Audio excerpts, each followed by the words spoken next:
I'm Mark Jelly, I'm a beef and arable farmer from Northamptonshire, and we run a lowland suckler herd. We've got around about 95 cows and we're taking all of the young stock through to finish, and the majority of those go to processors, but we do sell a few locally to villagers as well. Having livestock on our farm, I can't see a situation where we won't need to occasionally use antibiotics, but it's important that we don't rely on them unnecessarily. So my aim is to use them in a way that is responsible and a way that safeguards their availability for human use in the future and for human medicine. So I'm using Medicine Hub to help record my use, which is helping to build the national picture, and I hope that that will generate a trading advantage for us as an industry, as well as myself as an individual. Medicine Hub has helped us to identify our peak use periods. We already knew we were low users, but it's helped to highlight when busy times of the year, like calving, are generating problems with navel infections and things like that. Our vet practice has also uploaded our data onto the Medicine Hub. My data is within Medicine Hub, but it is my data, it is nobody else's. So although my vet has uploaded it, it is secure, and I turn on or off the permissions for other people to view it. If I want to share it with a processor or with an outside body, I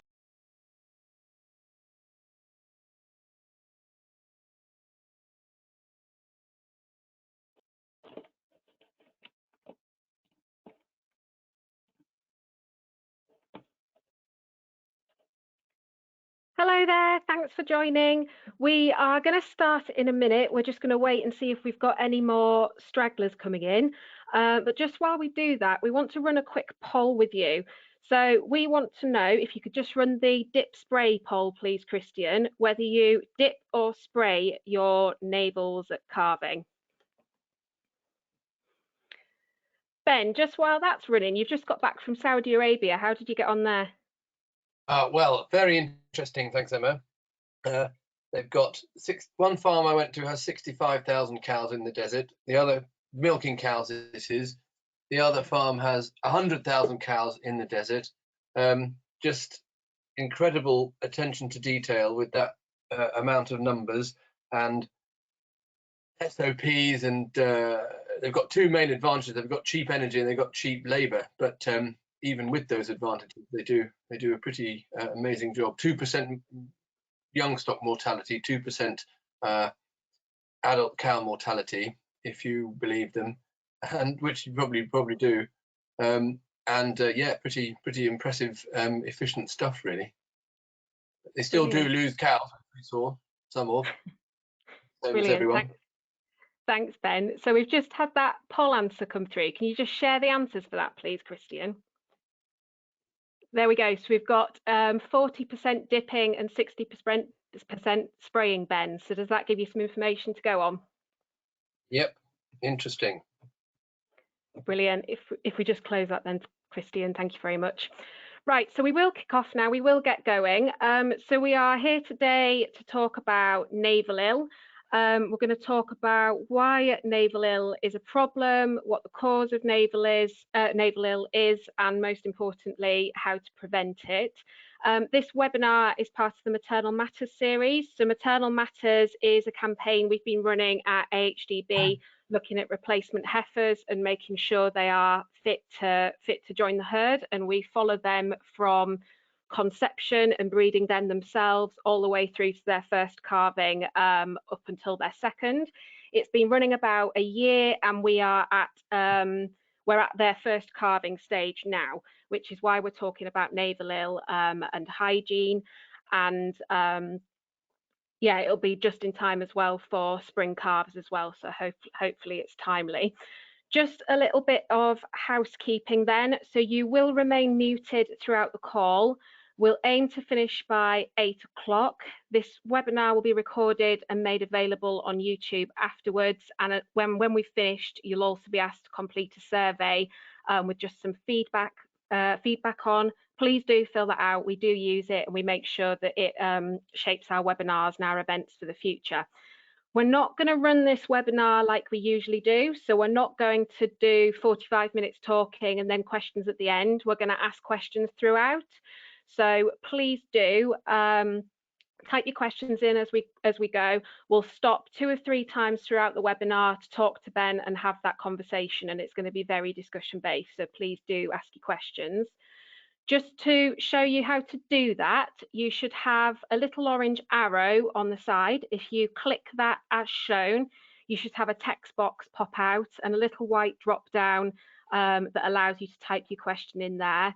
Please do type your questions in there as we go. I'll ask them on your behalf, that's not a problem.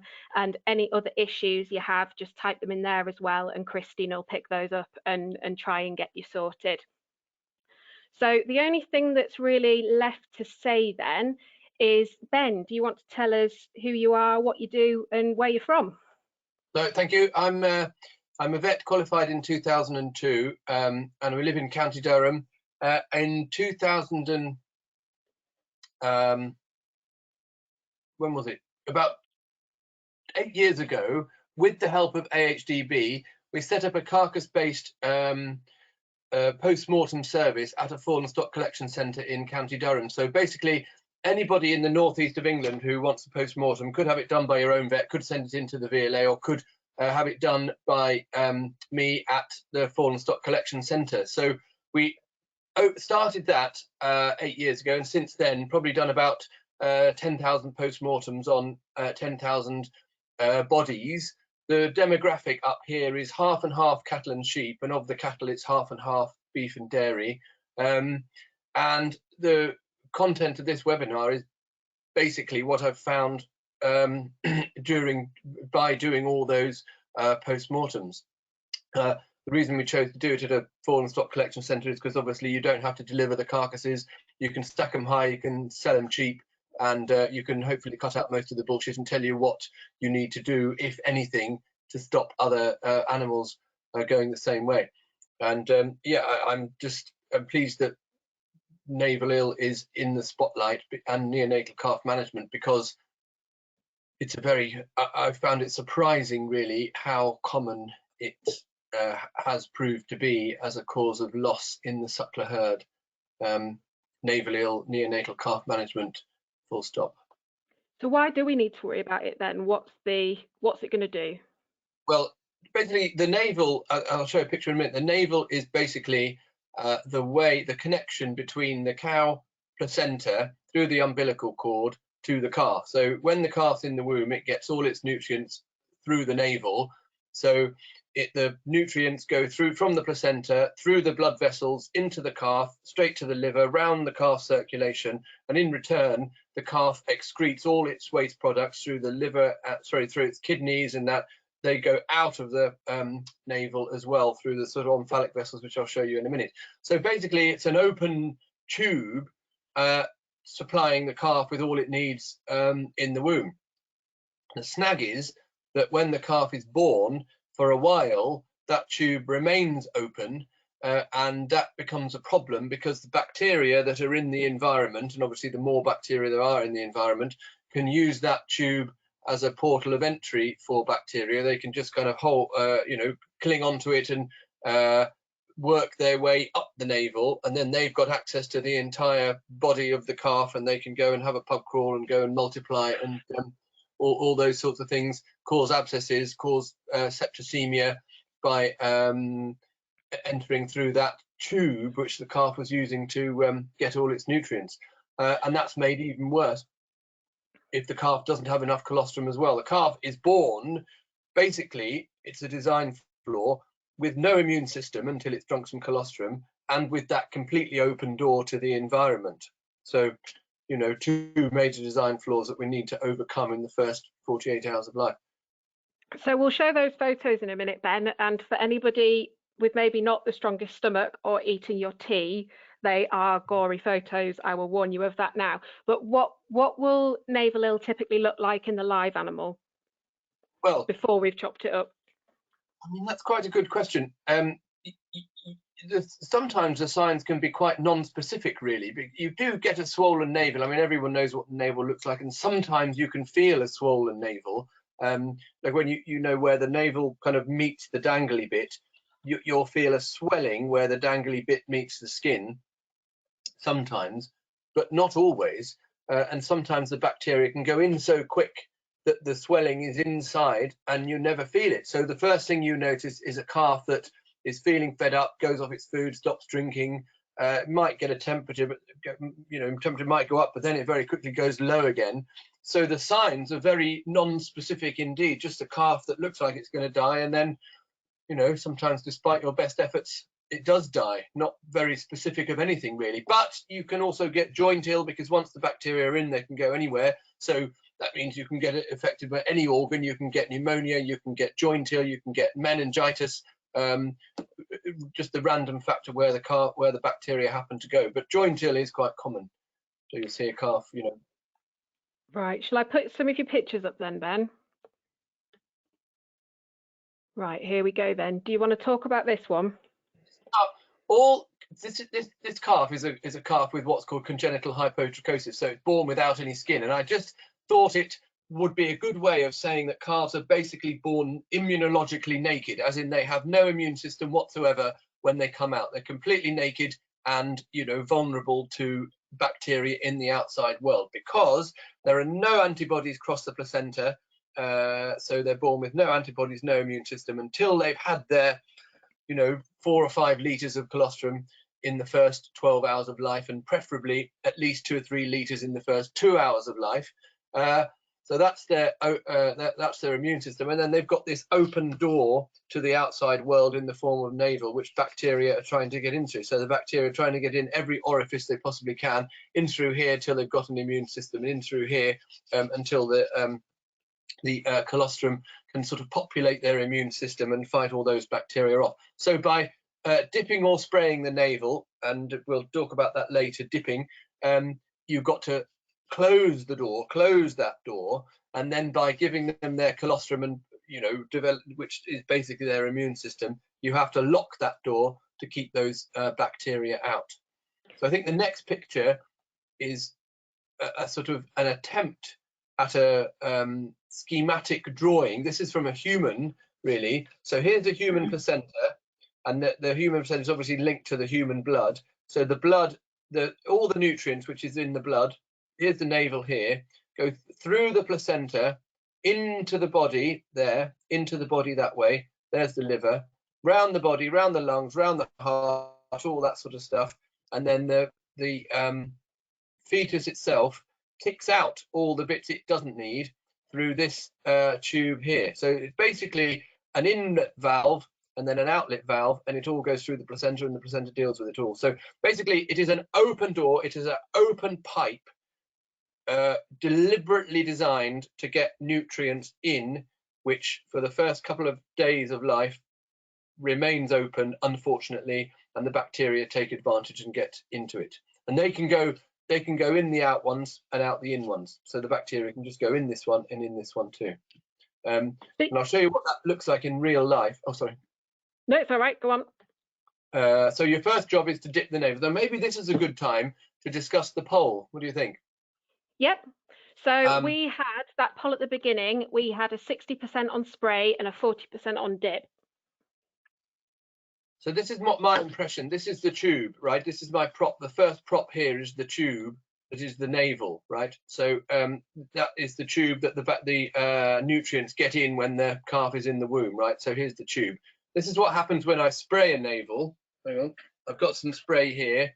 So I'm going to spray the outside of that navel, right? And the bacteria say, thank you very much.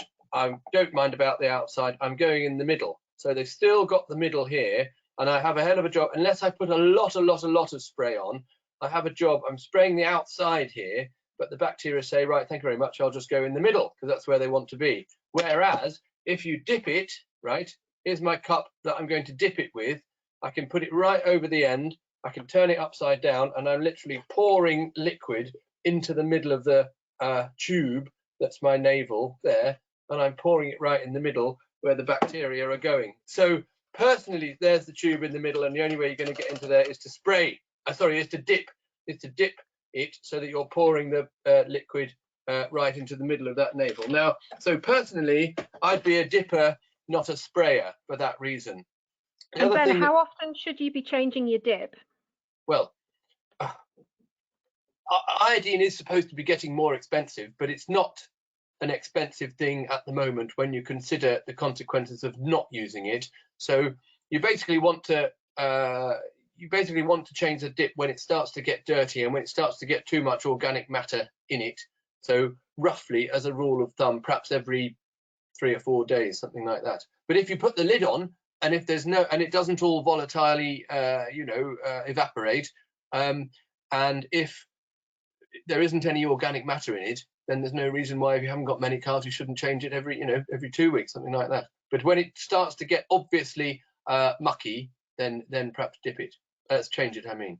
The other thing about it being a tube is that the one major thing that's got to happen is that this tube has to close up, right, like this. So that it's no longer a tube, because the bacteria are going to go there, and you want to block them off at the pass like that. So you want to close that tube up. So the way to close that tube up, it's okay disinfecting it, but you also need to close it up. And the way to close it up is to shrivel it up.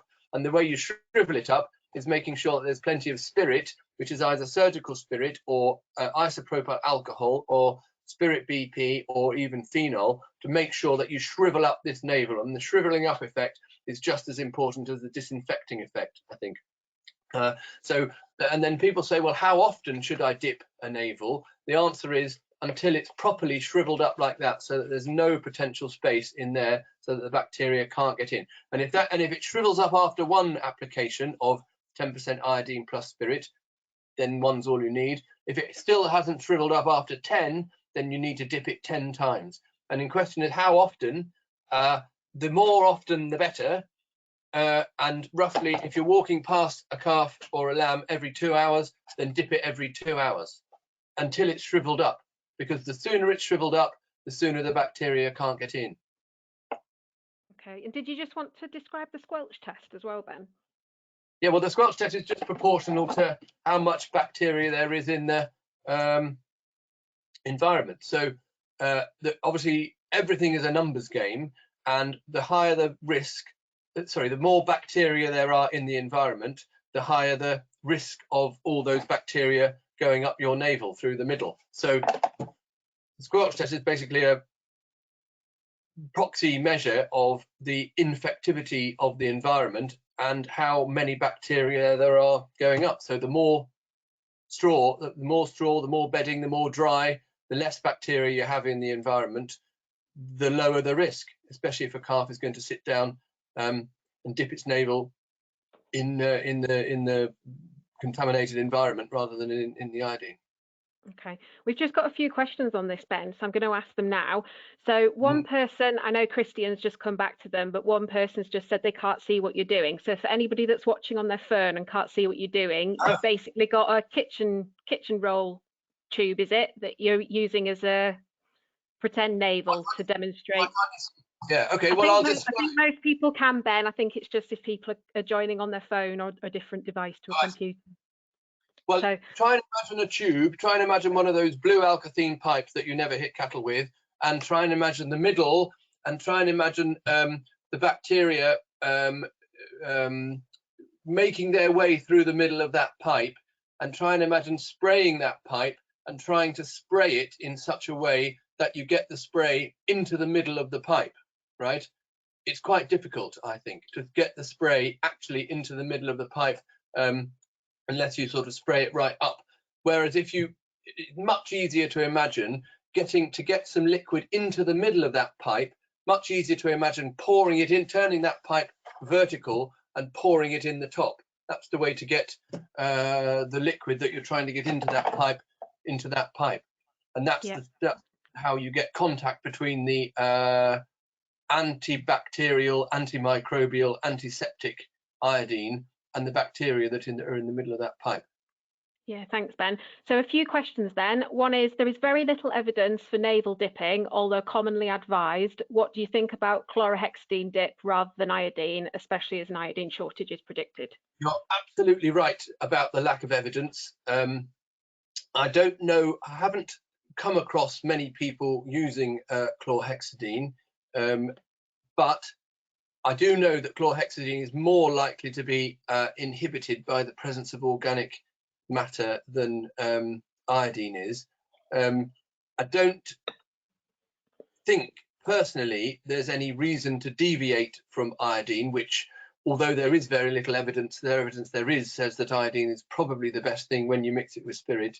But I think if you do use chlorhexidine, then I think you should definitely mix it with spirit as well and suck it and see, just to make sure that the navels are drying up and desiccating as much, because it's the desiccation just as much as the disinfecting that that does the trick or stops the bacteria from going down the middle. But I do agree that the evidence base is extremely thin.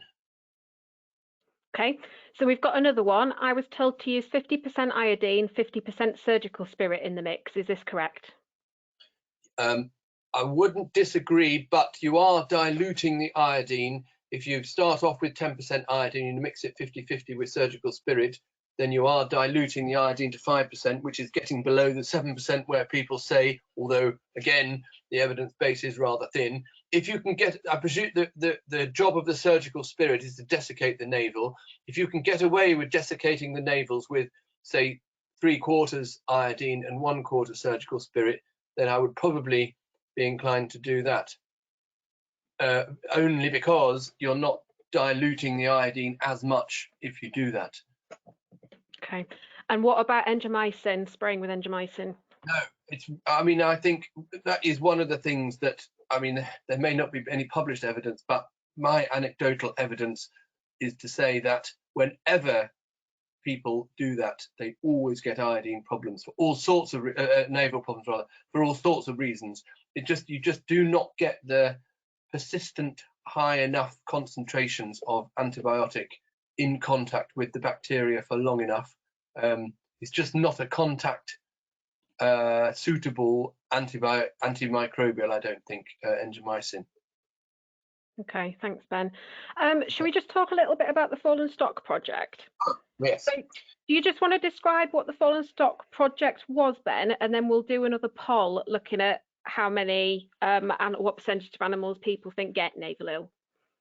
Yeah, well, I think the Fallen Stock Project was basically, why do animals die in the catchment area of the Fallen Stock Collection Centre, where we established the diagnostic service? And the short answer was that they die of common things which we know how to prevent, but we often, for various reasons, don't prevent. So for the first, was it 2 or was it 3 years that we sort of opened the doors to the people of the, you know, catchment area of the yard where I am, we collated all that data and fed it back and said these are the causes of death.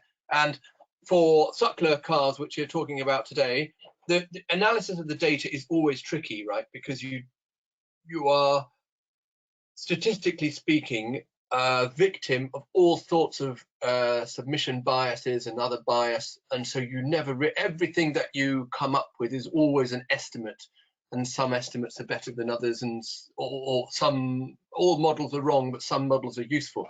That's what they say. So, and it depends on the denominator, doesn't it? It depends on, and that can change with all sorts of reasons that are completely beyond our control. But the long and short of it is that overall, I think pneumonia was the commonest cause of death in suckler calves. Oh, just wait, Ben, because I don't want you to give them the answer.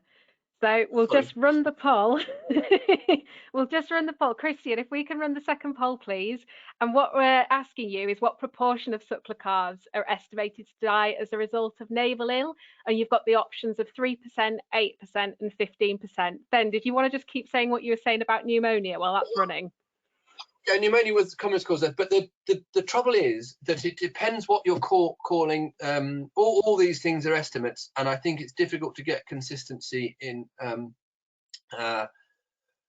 your definitions, because when does a suckler calf, what are we calling a suckler calf? Is it a calf that's less than a month old, or is it a calf that's less than 6 months old? So it depends on all your case definitions and the case definitions of the various studies that have been done. Having said all that, I think there is a place for somebody like me who day in, day out does, 10, 15 post-mortems a day. I can just put my finger in the air and say, do I think suckler navel ill occurs with a greater frequency than it should given that we know how we should prevent it? The answer is yes. And is it one part of the low-hanging fruit where it's not going to cost you an awful lot of money to reduce the incidence quite a lot? And the answer is yes. And does it account for the deaths of far too many suckler calves as it is at the moment? Yes. Shall we have a look at what the audience think? Christian, if you could just share that, thank you. So we've got 40% think 3% of calves are affected by navel ill, 47% think 8% of calves, and 13% think 15% of calves bend. So what do you think of that? Yeah, well, always go for the middle one. Can't remember what the answer is now. 8. 8, yes, 8. I would go for 8 as well. Yes, and it's not just the fallen stock data that came to that conclusion, is it, Emma? No, so there's a neonatal project as well. So the neonatal project was looking at benchmarking the causes of death in young stock, beef and lamb, and then looking at risk factors and then putting together a control plan as to how we can manage that. And as part of that, they asked the project farms that were involved to tell them why they thought their young stock had died at certain life stages. So there was up to 7 days old, 7 to 21, and 21 plus in young stock, and that was about 8% from navel ill as well. So it was just second to calving as far as their losses. And I know when we had this conversation previously, Ben, you kind of said 5 to 10 is what you thought from what you see coming through your spot.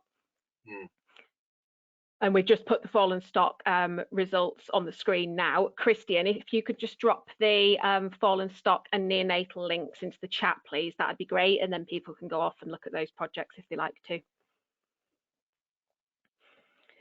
Did you want to say anything about these results, Ben, or not? The fallen stock ones that are on the screen? Yeah, no, I think they sort of speak for themselves. I just defend myself about the no diagnosis is because often we would say, well, we didn't get anything that time, we'll have a look at another one, or we could spend some more money on further tests chasing our tails forever, but we didn't do it because we didn't think it was going to be cost effective. But and I would think, just with, sorry, Ben, go on. Yeah, the commonest, I would think, if you, the case definition, by the way, was for a suckler calf, and this is only the suckler calf data, was a suckler calf under 6 months old. If you change that case definition to a suckler calf under 1 month old, then I would think navel ill would be easily the commonest diagnosis, single diagnosis. Okay, and do we see it later in life as well? As in, are these calves with navel ill just dying within the first month, or does it carry on through when they're at grass? I think once you get to, you have to get to 4 or 5 months old to know that you aren't going to die of an infection which was acquired in the neonatal period. I think you can't cash your check in until you're 4 or 5 months old. Okay, brilliant. And then we've just got a question come through as well about iodine again. How do we stop the cow licking iodine off, or does it matter? That's a very good question. I think you just got to keep putting it on and keep putting it on and keep putting it on. You could try and mix some copper sulfate in, something that tastes bitter. There are bitter things you can get to mix in with if it is a problem, because people always ask me that, and I haven't really come up with a good enough solution. But I would suggest trying to put in something bitter that the calf might be disinclined to swallow, eat. And we talk about navel ill and young stock deaths, neonatal deaths from the sense of view, from the point of view of farm profitability, performance, that kind of thing. But what do you think there's a bigger picture as well, obviously with animal welfare, but from a consumer perspective as well, and actually talking about the reputation of our industry? Yeah, well, I mean, if there are easy things to do, and if we know how to cure things but don't, then I think that's a problem. I mean, it's different. Something like, take for example a disease like necrotic enteritis of suckler calves. Nobody knows what causes it, so nobody can be blamed for when animals do die of it. When we do know how to prevent things, but for whatever reason those things aren't prevented, then I think that's a problem. I mean, it becomes difficult then to say we're, you know, world leading, welfare friendly, all that, when there is lots of scope for improvement of simple things. Yeah, and as AHDB, we're trying to promote the reputation of beef and lamb and get it on more people's plates, export markets, that kind of thing. But to do that and to say we are some of the best in the world with our welfare, we need evidence to support it. So yeah, it comes into a bigger picture from marketing as well. Shall we go through some pictures then, if I put them up, and do you just want to talk us through them? So this is what it looks like. So this, if we could just go to the picture before with the schematic version of the tubes going into there. So these tubes, as you can see from the navel, this is I can't know if you don't know if you can see my. Here is the that ring there, where you can see the blood vessels coming off the placenta. That's it there. That ring, if that is the basic base of the navel there, when you put your finger where the dangly bit joins the skin. So you can see there, you can either turn left and go to the liver, up that red one, or you can turn right and go to the bladder. If you turn left, that's where the nutrients go in from the placenta into the calf, and if you turn right, that's where the nutrients go out of the excreta and the stuff that the calf wants to get rid of goes out of the calf and back into the navel to be processed by the placenta and the adult. So the next slide shows what happens if the bacteria go up the navel and turn right. Those are what they call the omphalic vessels. So you can see these vessels here on this left-hand side one, those tubes there, they're covered, absolutely covered in pus there. Can you see there? That's the tube. So that's the bacteria going up those tubes, and there's so much inflammation that the bacteria are on the outside. And then there's another tube there going up towards the bladder there, and all the pus associated with that. And then the next slide shows more of the same thing. This is again the omphalic vessels that go from the navel, which you can feel with your finger on where the dangly bit joins the skin, and they basically go up the way towards the bladder.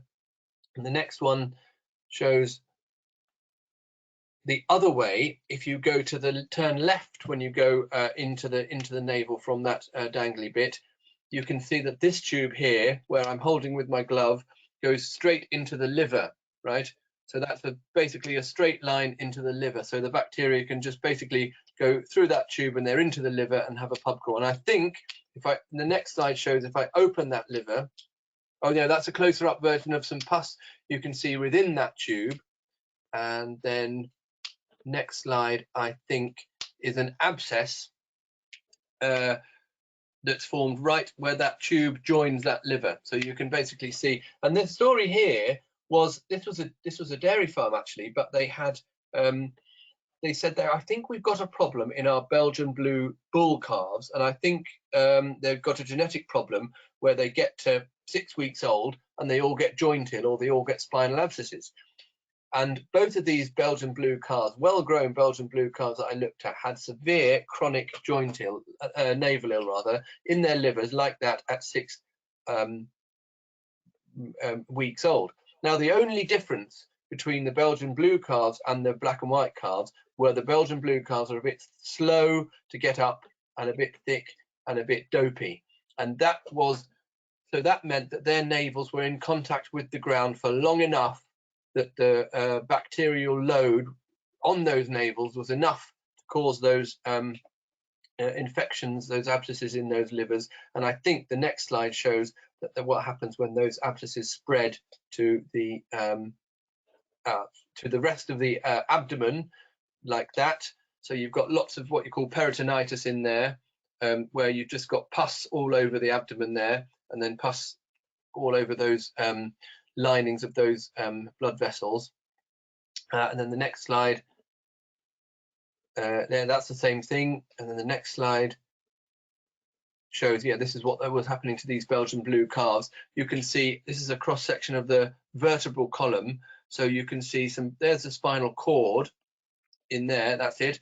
And then there, this pussy bit at the top just where I've cut that bone at the top above the spinal cord. That's it. That's pus there that has worked its way into the spinal cord, and that's what was happening to these Belgian blue calves. So that's an example of. And how old would this animal have been, Ben? Weeks. Weeks. So it's done Yeah. that in weeks then, those first few days of having that wet navel, and it's come to that abscess within a couple of weeks. Exactly, six weeks. But that's, I mean, I think that's longer than most people would think. And 6 weeks, it can even be 12 weeks that it can happen. But again, that was because the calf had no get up. The calves had no get up and go, and they were down for longer, and the bacteria had a better chance of getting up there. I think the next one is also a spinal abscess. No, this is jointil. Sorry, this one on the right. Secondary infection, is it, or?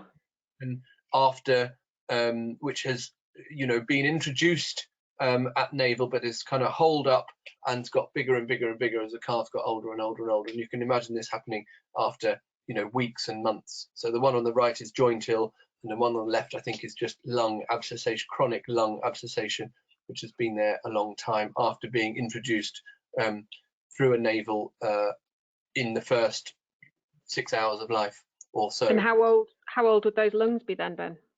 Oh, those lungs would be easily 10 weeks old, I should think, looking at those abscesses in there.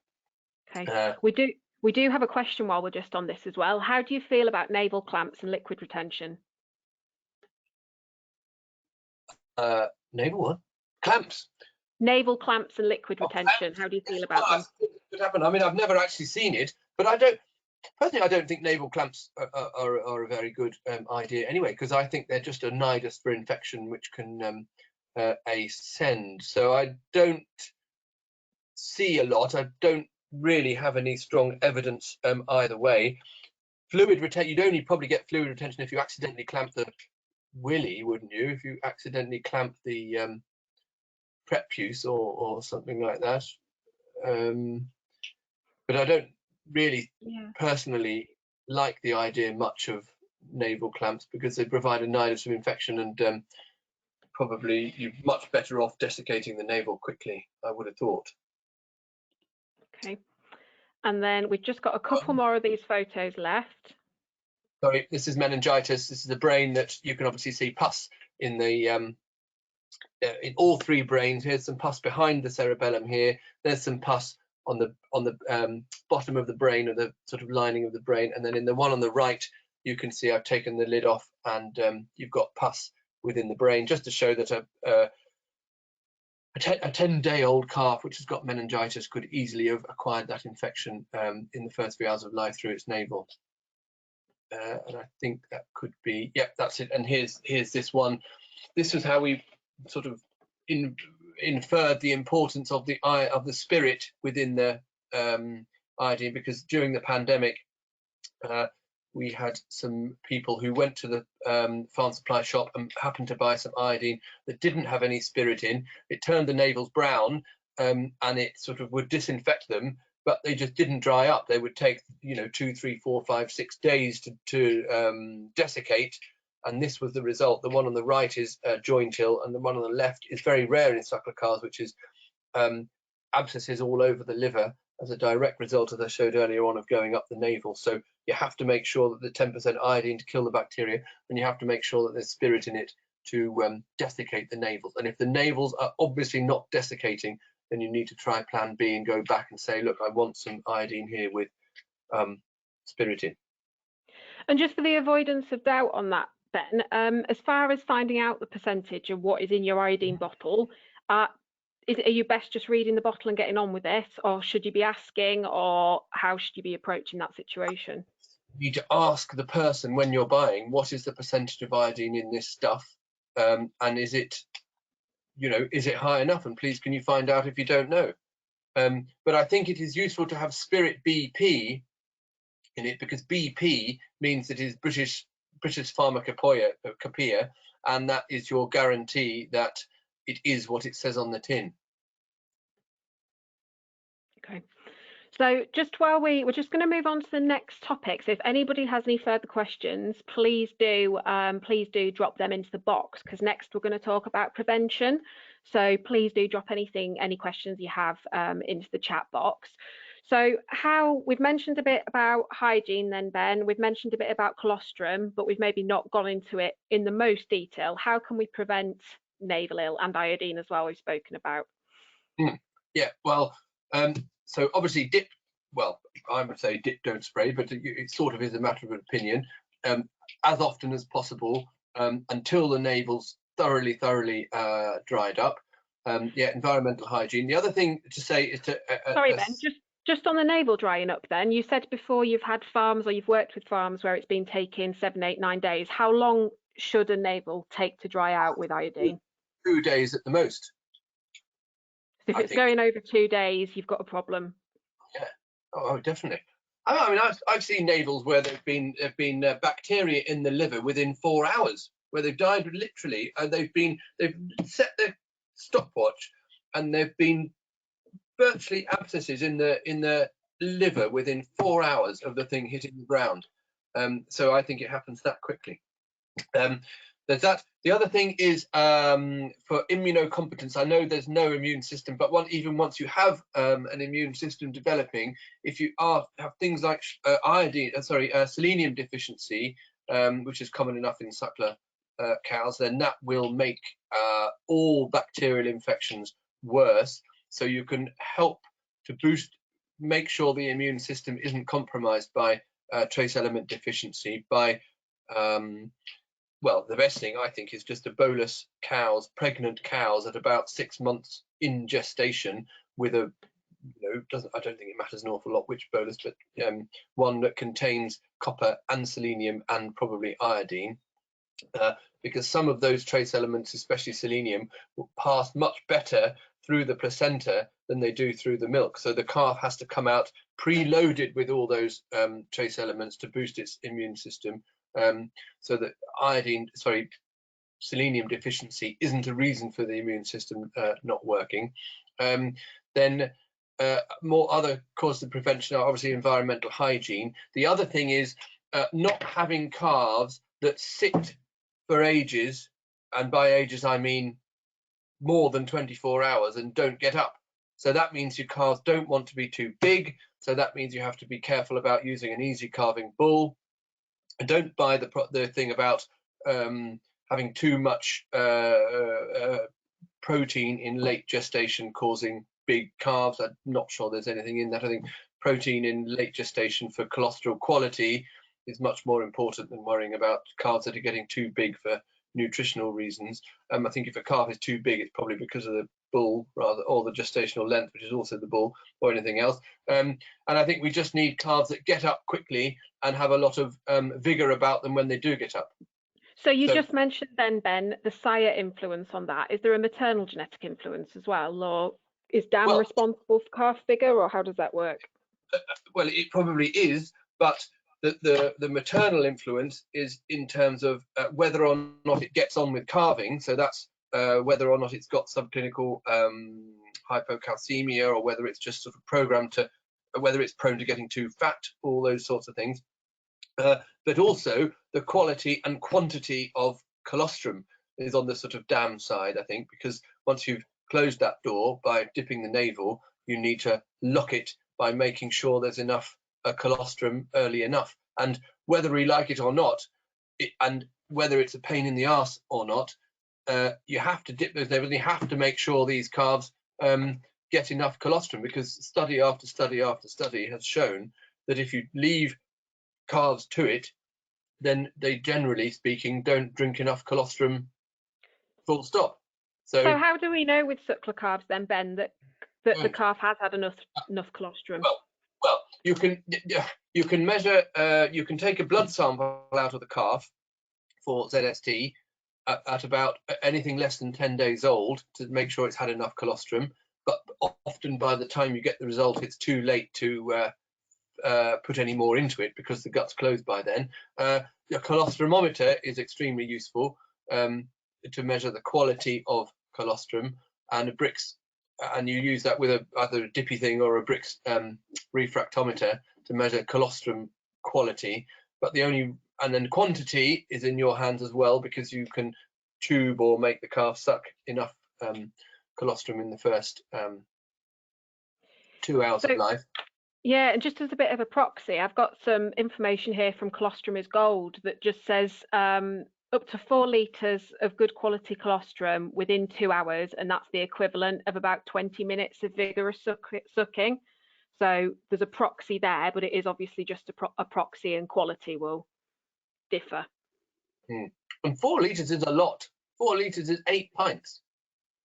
It is more than you would think that you would need, or more than you would think. If you were, you know, to pour in 4 litres is, it's a lot of colostrum, that is. Why do we have to get it in so quickly, Ben?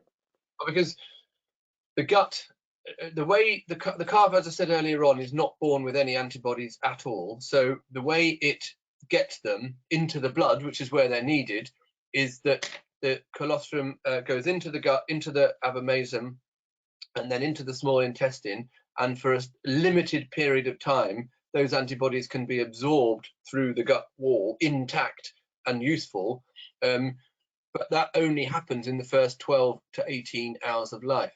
So if you haven't got enough colostrum within the first 12 to 18 hours of life, however much colostrum you drink after that, you're just going to digest those antibodies rather than absorb them. So they'll be in the gut, you know, space, rather than in the blood where they're needed.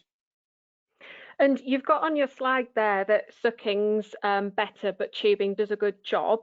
Yes. Should we be trusting that calves are sucking and tubing just to be sure, or what's your thought on whether we should be tubing to be sure or just when we need to?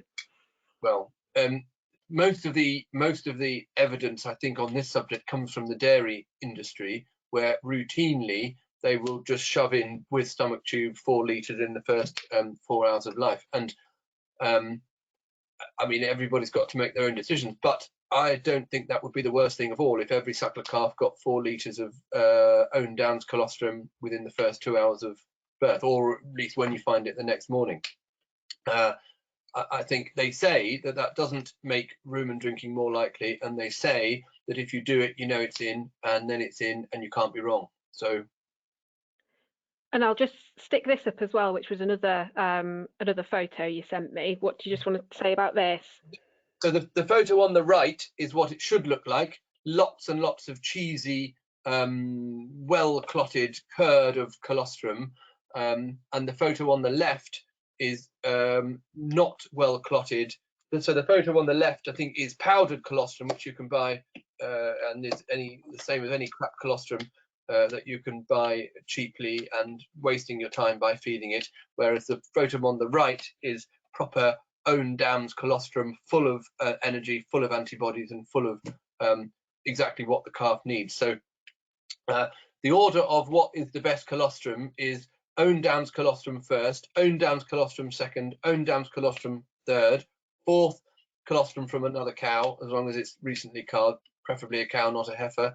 And does that other cow need to be on your farm? What if you've got a dairy farm next door or something? Better if it is, but if you can't, then you can't. And then next best is from a dairy farm, but it wouldn't be as good. And then least and furthest down the list is the stuff, the powder colostrum that you can buy, which is almost universally crap. And if you are bringing in colostrum from a neighbouring farm, do you need to be worried about disease risk, or is there any biosecurity things with that?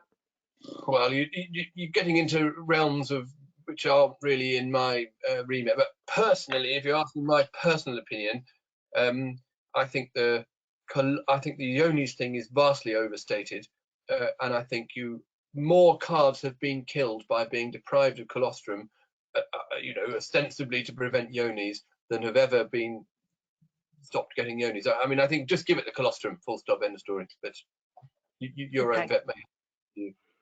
So ask your own vet and see what they think based on your regional risks then and your farm risks. Better say that. Great. So we're moving towards the end now. So if anybody does have any last questions for Ben, just stick them in the chat sooner rather than later and we'll get them across to him. Just while we're on it, Ben, what is the case with treatment? Is there anything you can do once you've got navel ill, or? Well, again, I mean, it's difficult to know that you have got navel ill because of the non-specific findings. But and again, I think the best thing is to ask your own vet. So I wouldn't really like to tread on anybody's toes. But personally, I think that it's going to be some sort of abscessy type infection that you're going to have. And the trick is going to be keeping the levels of the antibiotic up high enough for long enough. So you're probably going to need daily streptopen for 3 weeks at least, I would think, especially if you've got something like joint ill or something like spinal abscesses. You're going to need lots of contact time to get rid of all those bacteria, and they're often in hard to reach places like joints and spine. So streptopen, big dose of streptopen every day for 3 weeks or 4 weeks is probably what I'd go for, which is obviously a pain in the ass. So treatment is much less easy and much less preferable than prevention. But yeah, if you think you've got navel ill, then that's what I would do, but probably ask your own vet. Things like Draxin and the long-acting macrolides, Draxin and Nuflor and things like that, they are probably a bit too narrow spectrum. And if it was me, I'd be treating, abscesses and pyogenic infections, probably go for streptopen. It's cheap and effective. Okay, thank you. And we have had some reports as well that due to a mine in Chile stopping production, which is where iodine comes from, the price of iodine is going to go up this year. So I think we need to probably be asking those questions about what the percentage is even more, just in case manufacturers are dropping it. Sheep Vet Society have put out a statement today basically saying what they would recommend or what they say are other options for iodine, although dipping with 10% solution is still the best one out there. Ben, would sheep and beef, as far as advice, would be the same, would they?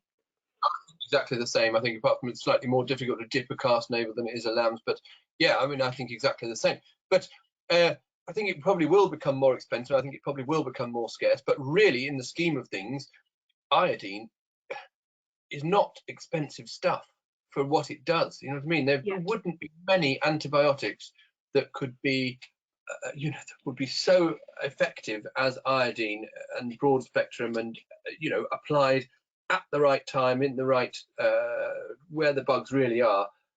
Even if it's 5 times the price, it's still well worth spending the money on. You've only got to save one calf and you pay for the next 10 years worth of iodine. And hygiene wise, what is best practice hygiene from where you're standing? Is it cleaning out after every calf in a pen, or just bedding on top, or what's it look like? So I think that if you put your hand under a straw bed, it is surprising how warm it gets underneath the straw, and there's a lot of bacteria multiplying in there. I think it's a bit of a trade-off, isn't it, between likelihood of cows slipping over if there's not a reasonable sort of depth of bedding. But I think if you put your hand under the initial layer of straw and see how warm it is, that is going to be proportional to, even on a cold day, that's proportional to how quickly the bugs are going to be multiplying. So do that and see how warm it feels. But environmental hygiene is only important if you've, well, not only important, but is important, becomes more important if you've got the sort of calves that aren't going to get up quickly. Do you know what I mean? So these things are all cumulative. I think probably cleaning out and putting a deep straw bed down between every calf probably is preferable, but just see how much how warm those beds are when you in the sort of second layer underneath the main straw. Okay, just last question then before we wrap up, which has come in. Do we need to be dipping outdoor calves? Well, that's a good question. Yeah, well, you might as well. Obviously the risk is a lot lower, but I think if you're processing them anyway to tag them and castrate them and things like that, well, you might as well dip their navels and help them to dry up. But I don't think it's probably worth catching them up and all the rest of it if you weren't going to anyway. And what would your 3, I only want 3, key take-homes be then from today? Oh, that's a good question. I think, well, personally, you know, what you're asking me for my prejudice, dip, not spray, with 10% iodine and spirit. Do whatever you can do to get an easy calving bull and get calves that stand up quickly, and make sure you give your cows a bolus at 6 months gestation, I think. Okay. Those three. Brilliant. Thank you very much, Ben. We're just going to wrap up now then. So if I work out how to share my screen again, hopefully that's coming through. There we go. So my contact details are at the top of the page for anybody that does want to ask a question or feedback or anything after tonight. Please do drop me an email. Ben has mentioned his key take-home messages, but if you want to put any additional ones you've taken away from this in the chat, that'd be really useful for us, please, when we're wrapping up, when we're wrapping this up and when we're putting it on YouTube. So if you just type your key take-home messages in the question box. We do have some resource links on this page that's on the screen now, and you will receive an email after this with resources linked to it as well. And Christian's dropped them in the chat box as we've gone through too. We've got future events and webinars on that screen too. So the 15th of December is a webinar with the Agri Leader team. So that's the talking leaders. And then after Christmas, going into the new year, we've got a couple of events in Carlisle and Morpeth on calf nutrition and rumen development before going into British Cattle Breeders Conference. If you are going to Cattle Breeders Conference or are interested in Cattle Breeders Conference, that's at Telford. Get your tickets booked for that ASAP. And we have a Canadian suckler farmer coming across for that conference as well. He'll be doing a couple of days at Cattle Breeders, talking about his system out in Canada. And then he'll be doing 3 events on the 25th, 26th and 27th of January, moving around the country, talking about profitable suckler cows and looking at really, really functional traits and what we need to do to make sure our cows are doing what they need to do for us. This recording will be on YouTube shortly. You'll get an email about the Maternal Matters webpage, but please do have a look at that. And all that's left to say is thank you very much, Ben, for joining us. We haven't had any further questions come through, so I think you've answered everybody's questions as we've gone through. For anybody that's got calving coming up, I wish you the best of luck and have a lovely Christmas. And please complete the feedback form when that comes through. But thank you very much.